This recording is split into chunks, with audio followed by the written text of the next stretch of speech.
Welcome to the Film Podcast. I've just watched a quiet coming-of-age story about the wrong kind of love, mixed in with a shocking, almost abstract look on oppression. So let's dive into Adrian Chirellas' brand new movie, Leviticus. I saw this film at a secret screening just there. I didn't know what was going to be shown, and neither did anybody else. And it was full, right? It was a full screening. And once the usual ceremony of adverts and trailers and all of that stuff had finished, boom, there it was. The BBFC ratings thingy that comes up before every movie when you watch it in the UK in a cinema. It told us the title of the film. Leviticus. Rated 15, by the way. And some people clapped. And I was amongst them because ever since this came out in the USA like a couple of months ago, I've been desperate to see it. Why do you do this to us, Neon? They release stuff in the USA like months and months before we see it here in the UK. I don't know why that is. In this day and age when everything can be released at exactly the same time, I don't know. But anyway, I got to see Leviticus. Although it still doesn't come out in the UK until, I think, the middle of September, maybe even later than that. Leviticus is made by a first-time director. It's got an interesting premise. It's got some beautiful visuals. It's basically intriguing, right? The film begins in a sort of like abandoned warehouse thing. The two central characters are having bants, let's put it that way. And they're doing a sort of bit of mild vandalism in this abandoned building. And, you know, things do become a little bit more intimate between the two main characters. And it was at this point that the guy who was sitting next to me, because it was a full cinema, right? He had the biggest bucket of popcorn I'd ever seen and a bucket of Coke. And he'd settled in, you know, it's a reclining seat cinema, that one. And he was there like that. Oh, eyes on the screen. When the intimacy happens at the very beginning of the film, well, he said out loud, "Fuck this," and got awkwardly off his recliner. Like because he was so angry at seeing two males sort of being a bit intimate. He basically, he slid. He didn't put the seat, you know, the recliner seat down. He was sliding off his chair, making groaning, very, very upset at what he was seeing. He stood up awkwardly in the dark and he grabbed his massive bucket of Coke and his huge popcorn and fucked off out the door, grunting and moaning as he left. And you heard the cinema door to the auditorium over there, it slammed shut.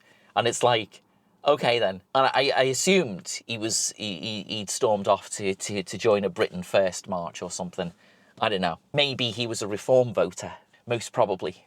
The point is, by storming out the cinema, he missed a really great movie. He basically missed out on an extremely well put together combination of wow moments and amazing character development. And most importantly, a huge central message. Okay, so to get an idea of the themes in this film, I'm going to mention a movie from 2022. It's a Belgian film and it's from director Lucas Dont, and it's called Close. Firstly, Close is devastating. Let me just get that out there right now. And devastating is actually an understatement. Close is a movie that fearlessly tackles its main subject with zero regret or remorse. It's open and honest about what it is, completely and totally. But let me warn you, right? There's a moment in it which you do not expect. And that moment takes you completely off guard. I mean, that moment completely destroys you as a viewer.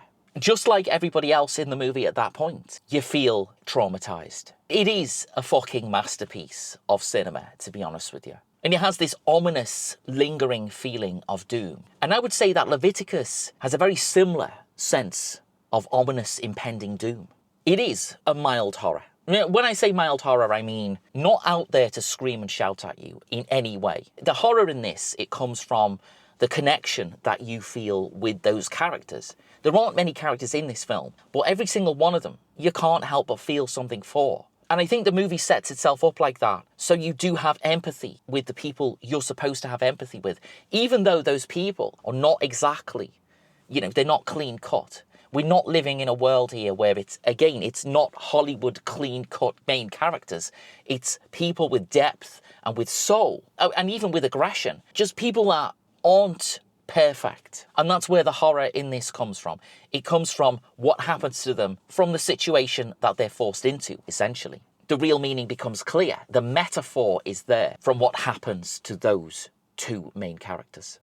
I guess I'm going to talk about its main themes. I think I'm going to say that if you haven't seen Leviticus, then it's definitely something you should watch, right? If you're homophobic in any way, shape or form, don't bother. It's not for you. You're not going to enjoy it. You're just going to be sitting there like shithead in that cinema, and you're just going to be like, oh, making horrible noises and stuffing your face with popcorn until you can't take it anymore because you see intimacy between two people that might exist in the world that you don't agree with. So don't bother seeing it. It's not for you. Go fuck off and watch something else. If you just want to watch something that has a gripping story about two people that are in love but cannot be for reasons which I'll get into in a minute, then it's fucking great. And it's the tiniest film as well. This is a micro budget film. It's Australian and it's just fabulous. It is actually beautiful to look at as well. Its cinematography, its framing, the way stuff happens on screen, where it happens on screen, the lighting, the subtlety of all of that is glorious. I mean, it's gorgeous. It's framed in CinemaScope and they use that frame just absolutely beautifully. It paints itself onto the screen. Even the sound mix, right? The sound mix has got some great diegetic and non-diegetic moments in it that utilize the whole cinema soundscape, you know, all around the auditorium. It's not like big explosions and stuff. It's real world things. And I guess it emphasizes the closing in feeling that the characters have as the world closes in around them. But I'll get into a bit more of that in the spoiler part of the review because I think it's time to spoil it. I think it is. But let's not spoil it until we get out of here and we drive home. Because we always do that. We need to drive home. We've been to see a film. It's time to drive home. So let's get out of here and let's get ourselves on the road. Need seatbelts and all that kind of thing because, you know, that is how it is. Okay, we're in spoiler territory now. We live in spoiler land right here. So if you don't want to know anything about Leviticus, if you just want to go and see it, then, well, you just go and see it because it's amazing. From now on, we're going to do a bit of spoilering. And, well, we need to really because this is something worth talking about, most definitely. Conversion therapy. That's what I'm going to talk about because that's what this film is about. That's what this film is trying to tell you as an audience that might not understand what it is and might not understand the impact of what it does. Conversion therapy is a religious thing, and it mostly is a religious thing in the Catholic or Christian church. That features heavily in this movie. The town in Australia where the characters live is a very small town. It's not like in the middle of nowhere kind of thing, but it's a small town. It's a town that has got a population that knows each other. Everyone knows what everyone's business is. And you've got this religious, I suppose you could say cult. I mean, it's not really a cult, but, you know, if we want to call this kind of Christianity a cult in terms of what they do, then yeah, it's a cult. So yeah, conversion therapy is a thing.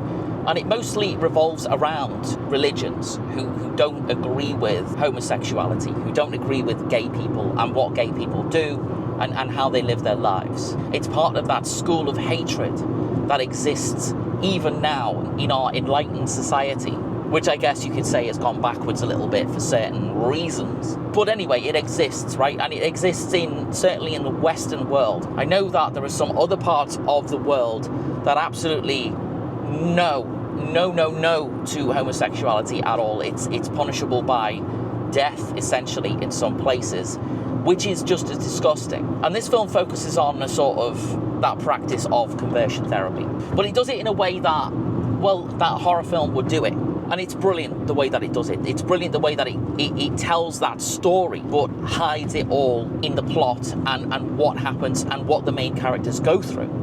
And I suppose you can say it's harrowing. I mean, I've just seen it, right? And it's all like there. It's all playing through my mind. It's all going on. And I'm thinking that you watch a film like this and you sit down, you know, you don't know what to expect. Trailers, all of that kind of thing, fine. But you literally don't know what to expect. This film unfolds in such a great way, in such an engaging way. And it's so subtle, the way that it does what it does, that before you know it, you've got this connection with the characters. You look at them and you feel how they feel for each other. Again, like I said before, they're not really like perfect people. They're rough and ready, let's say. They're not You know, they're not your typical, like, you know, amazing Hollywood main characters. Do you know what I mean? And that makes it all the more better. Those are the kind of characters I love in films anyway. The ones that aren't clean cut. The ones that do things badly or do things wrong, but they end up, you know what I mean? The mere fact that the situation that they're put in forces them to get through something horrific, to get through something crazy. And that's what they do in this film. So conversion therapy is basically when gay people have the gayness forced out of them, or the attempted forcing of gayness from them, like you would do if you were exorcising demons. It's the same thing. The same ideology, the same idea is what they do when they think they're doing conversion therapy. When these religious bigots, when these religious zealots even do this conversion therapy thing, they're all there believing that, you know, God is going to exorcise the demons out of these people. God is going to remove the sin from these people, which, of course, is utter bullshit. But that's what they think they're doing. And this movie makes that real. It makes that idea solid. In the real world, they do the conversion therapy in a brainwashing kind of a way. It's constant mantras about how wrong you are, about how God will never forgive you, how you'll never make it to heaven because you're sinning. You're a sinner, you know, for loving who you want to love. As well as the brainwashing, it can also sometimes, a lot of the time, end in violence as well. And sometimes it can end in death. It can end in murder or suicide or one of those things with a victim. Their life is over, one way or another. It is disgraceful, it is disgusting, it is shocking, and it is sickening.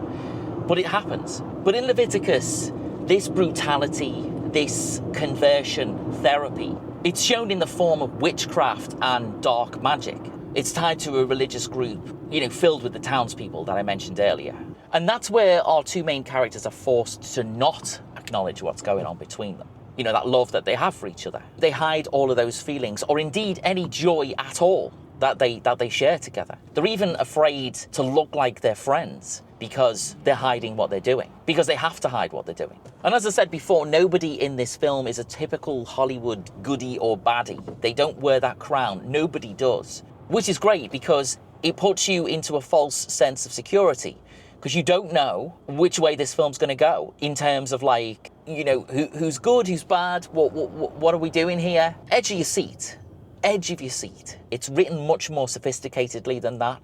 It's not black and white. It's nuanced, in fact, as well. There are moments, actually, where you hate all of the characters for doing what they do.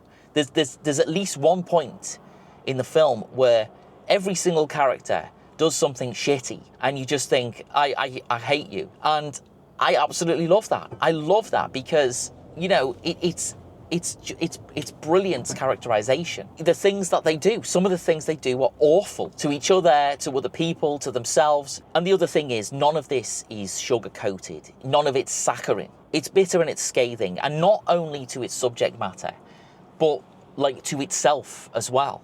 The themes in this movie, love versus desire versus oppression. And I suppose the fact that the characters are young, just before leaving school age, and they find each other, and they're not quite sure what to do with what they found. They're not quite sure how to act and be together. That is also bubbling away. And like I said before, we're in spoilers now, so I think it's okay to talk about the fact that the scary sort of doppelganger thing, that metaphor of not knowing how to react to the kind of person that you are, in this case, a gay person. The church, they do the ceremony or ritual or whatever you want to call it. The priest guy does it, and he's a scary guy, right? He looks scary. He's standing there shouting at these kids who are gay and who've been caught and all of that kind of thing. And it's like they do the thing, and there's all the writhing round and all of that. They banish the gay demons. God will hate you. God will destroy you, and you will never ever be allowed to have these feelings ever again the way that you've had them for him. Or for him. It's going to be banished from you. And the way that it's done, the way that the director shows this, is with the violent doppelganger thing. That's where the scary horror parts of this film are realised. And fucking hell, it's scary. I mean, it is. As I said, it's not out and out like thrills and shocks and, you know, that kind of thing. It's not like that. It's subtle and it's dready rather than horrific. But that's great because Every moment of this film, you're on board with the characters anyway. You're on their side. Unless you're a certain type of person. As I said, this film isn't for you. But if you're all right to just sit and understand a connection between two people that might be important to them, and to live in their world for a bit, and to see their world get torn apart and destroyed, and then be torn apart and destroyed, and then be hunted by the person who they love the most in the world, in this case, fucking hell. Fucking hell, it's brilliant. It's the person you love the most in the world that you're not allowed to love is the one who'll kill you in the end. It's the one who'll destroy you. It's the one who will end you horrifically. And I'm so glad that this film was made the way it was made. And I'm so glad that it focuses on a gay relationship for people who are so young, because that is really important. The innocence of youth, right, of not understanding if any feelings of love, no matter who it's for or who it's with, you know, that's hard enough. But when you've got the entire world, or in this case, the entire town, against you, and they're using religion as an excuse to back up their own bigotry and hatred, and they're actually causing harm on purpose if you don't follow their bullshit rules. It's all there. It's all there in this film. Fucking great. But, as I said before, the characters themselves are not goody two-shoes at all. The characters live in these homes that are broken, live with these people that are broken. A lesson in the sins of other people, imprinting their sins onto you and calling what you're doing a sin. And then letting those people who you've unleashed this curse onto deal with all of that. It unfolds, and everything that unfolds in this film it's got this sense of brutality about it. It's a harsh world that they live in, but it's our world, right? It's recognizable. 24-hour liquor stores, there's people who were okay, there's people who were horrible, there's all these things in this film. But one thing that there isn't is there's a severe lack of empathy. Again, done on purpose. And I think the director who also wrote this film, I mean, he's a first-time director, but the guy who made this film is a first-time director. And I guess he's a first-time writer as well. It's just fucking amazing how somebody who has just come along, right, and said, I've got this story in my head, it's written down on a page, and here it is, and he's made it. And he's made it with so much atmosphere, and he's made it with so much heart, and he's made it with so much soul, and he's made it with so much direction. It's got so much confidence in itself, this film. It's really amazing when you think that this is a first-time director, a young kid who's just made an amazing movie, because Leviticus is an amazing movie. Toxicity and desire is another theme. Our lead character, he sees the guy who he is in love with, who he's having his first loving feelings for. And because you're young, and because you don't understand all this stuff, and because everything's like turned up to 20 when you're young, right? It's all so crazy. It all happens so insanely. And that's what happens here as well. And he sees the guy who he loves kissing somebody else. He catches them, basically. He doesn't let them know that he's watching, that he's caught him. But he's caught him kissing somebody else. And that kind of breaks his heart on the spot, because as I said, he's young, he doesn't know all this stuff, he's not been through, he's not been through all the bullshit yet, so that is something that can cut you up.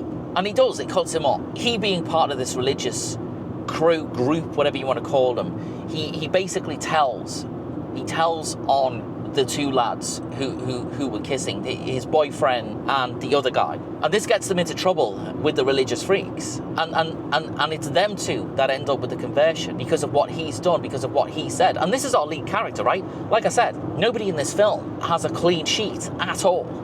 So that's when the conversion therapy is done. It's done in front of the congregation, and it's horrific, really. It's awful. You see these young people, the crosses and all of this shit put on them, and those words that come out of the priest's mouth. And as I said, the priest is terrifying. He is a scary guy. He looks like a horror film priest, and they end up basically with the curse. The curse is on those two people for doing what they've done. It sets up some amazing scenes. Our lead character starts to feel guilty about what he's done. In doing what he's done, it's ruined his chances of being able to, be in love with this guy that he's in love with. The lead character and his mum have basically come from somewhere, I don't know, we don't really get any backstory. Not that it matters, but we do know that, you know, whatever's happened in the town, it's not gone very well. They've fled, essentially, and they've landed in this town and they don't know anybody, and it's all that. But our lead character has kind of sealed his own fate, really. Certainly with the people that he's grown to love, and he's grown to be friends with, even. And that's another element of this film. The characters, they all make huge mistakes. They all do stupid things.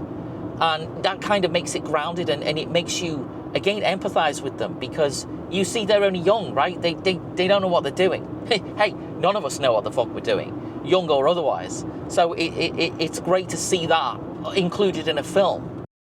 And I love that this sits in the world of horror. I've changed over the years. I used to love the jump scare stuff. I'm after something with much more depth and much more deep scares. And this has that. Leviticus has those deep scares in it.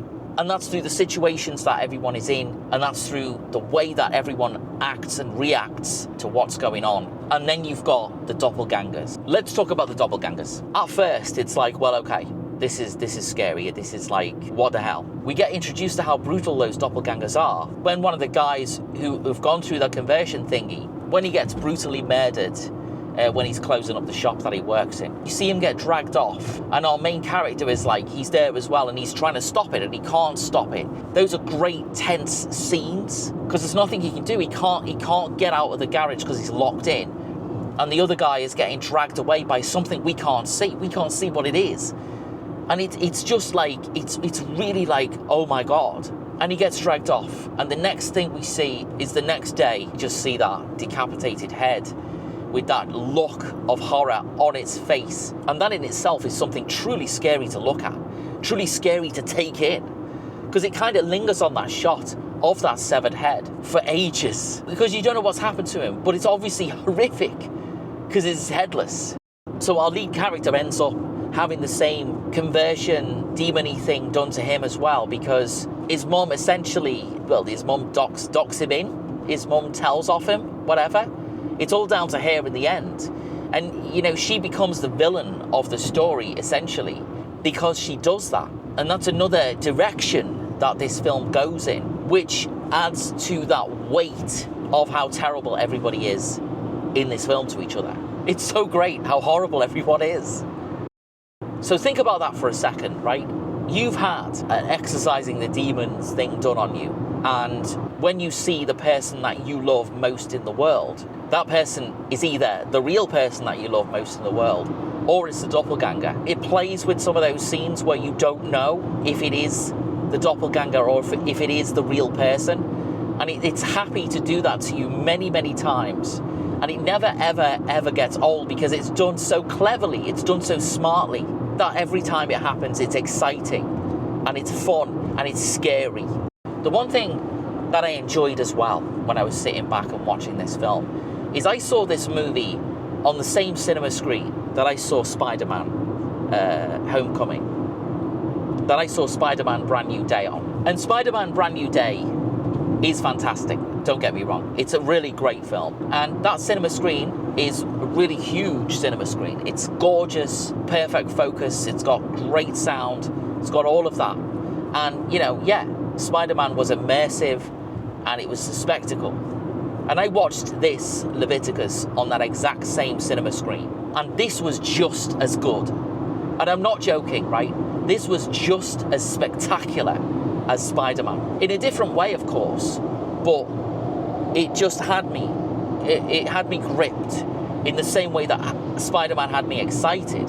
This had me emotionally invested, which gave me the same feeling of OMG, which gave me the same feeling of wow, you know? Phenomenal. Painted on a massive screen. This film, even though it's like 1/10 of the budget of Spider-Man, is just as amazing to look at on a big screen. It's a little bit, it follows. It's got that same look to it. It follows, it's very sort of gloomy looking, but beautiful. And this is the same. This is gloomy looking, but beautiful. The cinematography and the world that it lives in is this sort of weird photo boothy, no iPhones, you know, it's set now, but it looks and feels like it was set a long time ago. And I like that. You know, Longlegs did it, It Follows did it, and it happens a lot. It happens a lot in these modern movies, and I really love that aesthetic. I think Bring Her Back did it as well. Bring Her Back, and there's loads of films that do that thing, mix up that time period that it's made or set in, and it works. It's really great. It's that mashup of stuff. As I say, you know, this has got an arcade in it, and there's photo booths, there's all of that kind of thing, and it's great. It's really fantastic.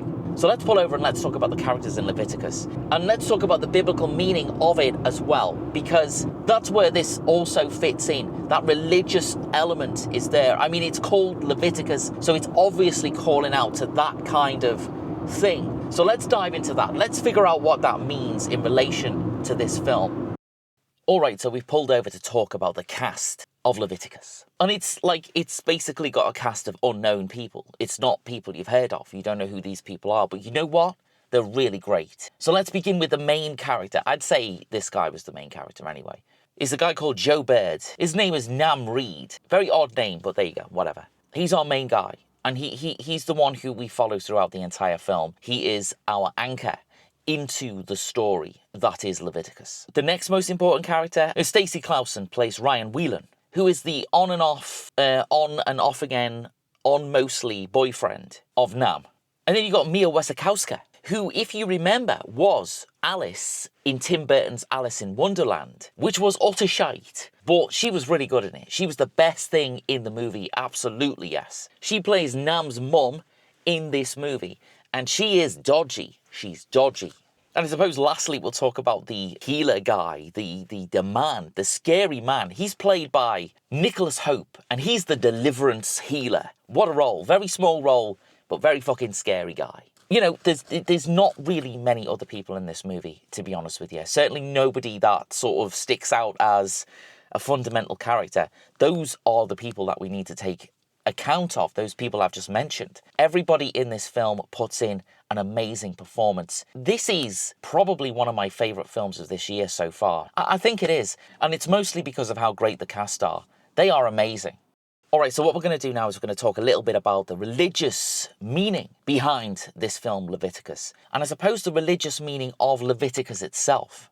The book of Leviticus, it answers the immediate question. How can a flawed, impure people live safely in the presence of a perfect, holy God? Sections of the story of Leviticus have been interpreted by modern religious groups, particularly Christians. And these parts of Leviticus that they choose deliberately persecute gay people, LGBTQ, all of that. And the story itself features rules which distinguish between what is clean and what is considered to be unclean. This includes famous dietary laws, as well as rules regarding skin diseases and bodily fluids. So in ancient Israel, being unclean, it wasn't a sin, but it was rather a temporary state that meant somebody could not enter a sanctuary. I guess a sanctuary meaning a home or a house or an encampment. So in the Bible, the book of Leviticus basically taught the Israelis how to relate to each other and how to relate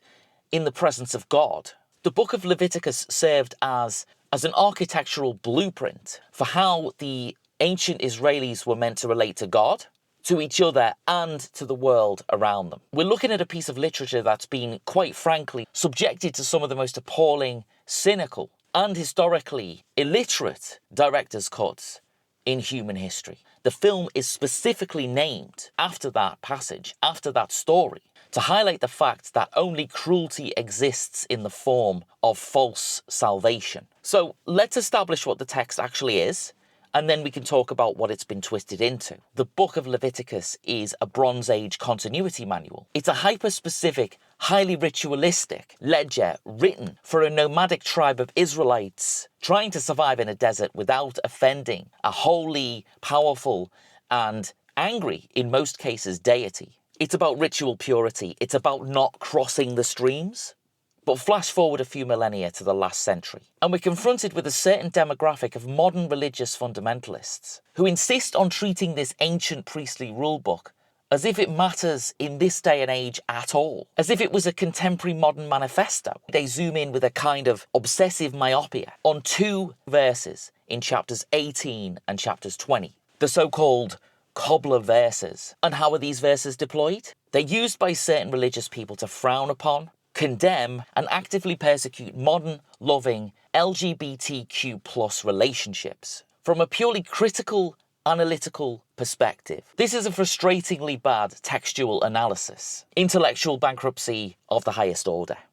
What these modern commentators are doing is they're acting like rogue Hollywood producers. They're taking a pair of scissors to an ancient sprawling script, snipping out one line of dialogue that suits their agenda, and pasting it onto a modern billboard. You can't simply rip a verse out of its third act and use that as a way to dictate how other people should live their lives, how other people should be in the world, and weaponize it, while blissfully ignoring the rest of the source material. And this is where it gets interesting. Consider this, right? The sheer hypocrisy of the framing of the hate for LGBTQ plus people.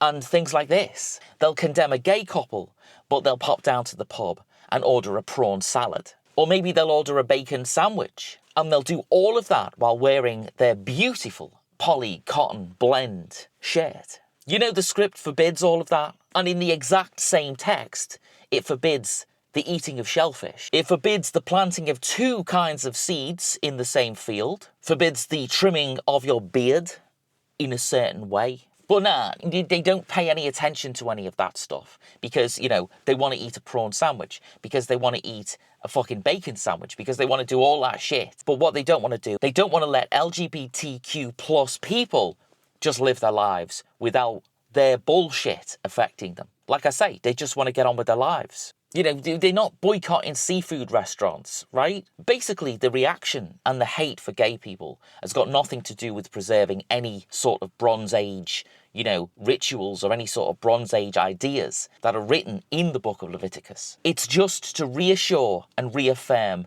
their own bigotry and their own hate. It's as simple as that. To take a text that was originally designed to keep, you know, a nomadic camp ritually cleansed and to twist it into a bludgeon against 2 consenting adults that love each other. Now in the 21st century, it's just nonsense. And Adrian Chirellas, the director of this film, has firmly pulled apart that theology, that ideology of the Leviticus story, of that thing. This idea that happily condemns gay people. And he's turned it into an amazing film that shows us the persecution and shows us the effects of that persecution in what happens to the characters in the movie.